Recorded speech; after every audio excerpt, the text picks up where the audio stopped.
քանի որ հաշվետվության մասին է խոսքը, մենք մեր խնդիրների մասին հիմա պետք է բարձրաձայնենք, եւ դրանցից մեկը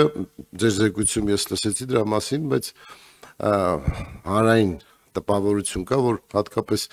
մանր գողությունների տարածում կա եւ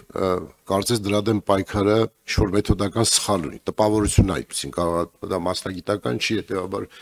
որովհետեւ շատերը բողոքվել, որ այս հայլիները տարան, այս տարան, այն տարան, բայց ոչ մի անգամ չենք լսում, որ գտան, բերեցին, հանձնեցին, միգուցե կան նման դեպքեր, բայց հանրությանը հայտնի չի, եւ հանրության մոտ կա տպավորություն, այս վերջում ասենք ես հարևանն եմ, ասում եմ, բան Վագեցյան, կարող ինչ-որ մարդկանց հետ համագործակցում են նախաբանի ոստիկանության մեջ, որ չեն կարողանում բացահայտել։ Պարզ հանրային խոսակցություն է, իհարկե որևէ մեկը չի պնդում դրա մասին, բայց քանի որ այդ բացահայտումները շատ դժվար են եւ քիչ են, նման տպավորություն ունեն։ Խնդրեմ այս մասին խոսել եւ մեր ամենամեծ ողբերգությունը այս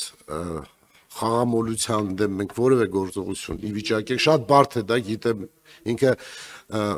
շատ խորքային խնդիրներ կան, բայց ամեն դեպքում նախարարության որոշակի քայլեր, հատկապես եսի նկատի ունեմ դպրոցներում դրա հետ բացատրական աշխատանք,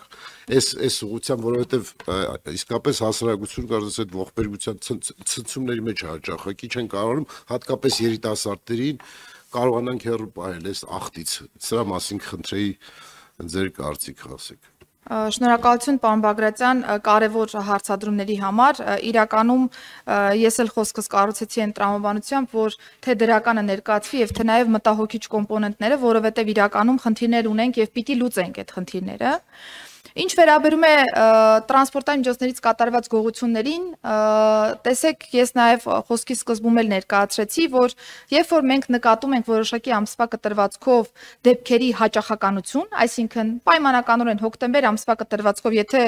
յուրաքանչյուր օր կամ յուրաքանչյուր շաբաթ տեղի ունենում նմանատիպ դեպք, մեզ մոտ հանրային տիրույթում սկսում է անընդհատ խոսվել, անդադ քննարկել այդ հարցը եւ իներցիայով մենք այն ընկալումն ենք ձևավորում, որ այ Հայաստանի Հանրապետությունում տրանսպորտային միջոցներից կատարված գողությունները էական աճ ունեն, յուրաքանչյուրի տրանսպորտային միջոցից կատարվում է գողություն, Տիկին Խամոյանի մասով եւս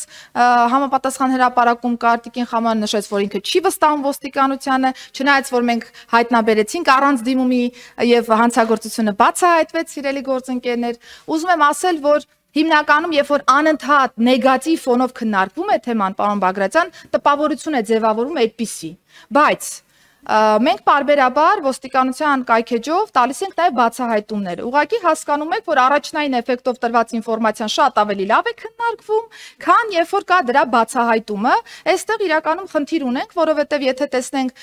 բացահայտումների կտորը, կնկատենք, որ մենք մեթոդաբանական փոփոխություն ենք արել եւ ինչպես բնակարանային գողությունների դեպքում հիմա շեշտը դրել ենք խմբերի բացահայտմանը, որովհետև տեսնում ենք, որ կա պրոֆեսիոնալ խումբ, որը ոչ միայն Երևանում, այլ նաև Կոտայքում, Արարատում, Արմավիրում իրականացնում են այս գողության դեպքերը եւ մի խմբի բացահայտումը թույլ է տալիս մեզ հետագայում համանման այլ դեպքերը նախ կրճատել եւ երկրորդ արդեն իսկ իրականացված դեպքերի մասով բացահայտման տոկոս ապահովել։ Այս պայծրության բացահայտման ցուցանիշը շուրջ 30% է կազմում տրանսպորտային միջոցներից կատարված գողության, որը ես գնահատում եմ դեռևս ոչ բավարար, այս մասով ունենք աշխատանք տանելու, բայց 16 խումբ բացահայտված եւ նաեւ շորթում կատարող 4 խմբի բացահայտումը այս մասով կարծում եմ պատկերում էական փոփոխություն կբերի։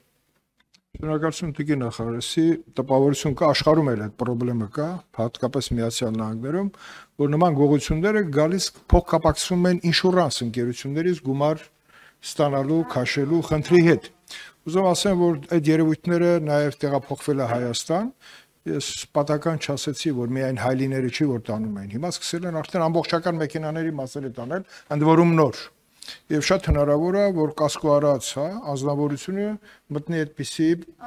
խնդիրների մեջ խարդախության եւ խարդախության երևույթների մասին իհարկե մենք անդրադարձ կունենանք, գուցե գտնենք օրենսդրական նաեւ լուծումներ ավելի խստացնելու այդ երևույթները, որտեղ խարդախությունը դարձել է բիզնեսի միշտ եղել է, բայց հիմա ավելի այնպես զարգացում է ստացել։ Այս մասերը խնդրում եմ հաշվի առեք, Ալխազ Ղազարյան խնդրեմ։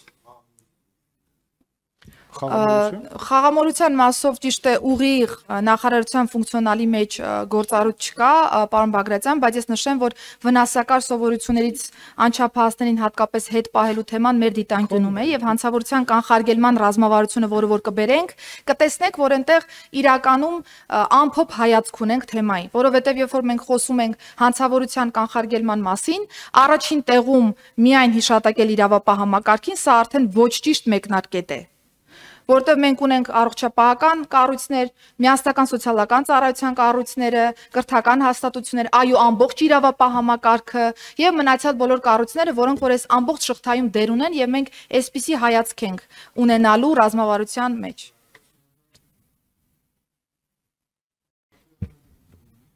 Շնորհակալ եմ, Տիկին Սարգսյան, շնորհակալ եմ, թեև քննարկում ենք 2026 թվականին հատկացվող բյուջեի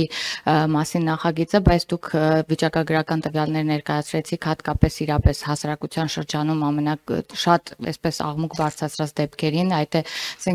զինամթերքի ապօրինի շրջանառությանը, թմրանյութերի ապօրինի շրջանառությանը եւ այս դեպքերով դուք նշեցիք, որ առգրավման բացահայտման դեպքերն էլ են շատացել, այստեղ մի մտահոգություն կա, գուցե նաեւ այս դեպքերը իրանք ընդհանուր շատացել են, հետեւաբար նաեւ բացահայտումներ են շատացել, սա էլ է մտահոգություն մեր կողմից եւ նշեցիք, որ բյուջեն ընդհանուր առմամբ նվազել է, բայց ես նաեւ իրավացիորեն նշեցիք, որ հասարակության մեջ տպավորություն կա, որ փրկարար ծառայության ոլորտին քիչ հատկացումներ է տեղի ներկայացվում, այս առումով ես լոկալ էլի նշեմ, որ էլի խոսել եմ այս մասին, որ օրինակ Մարտունի համայնքում այնի շենքը ոչ բարվոք վիճակում է եւ վստահաբար կարող եմ ասել, ոչ միայն Մարտունի համայնքում է այդպիսի վիճակ, այս մասով ինչպես ենք անելու եւ ոնց ենք բարեկարգելու այնի շենքը։ Շնորհակալություն Տիկին Ղազարյան հարցադրումների համար։ Առաջին թեմայով, այո, երբ որ մենք ասում ենք որևէ հանցագործության աճ ունենք, անմիջականորեն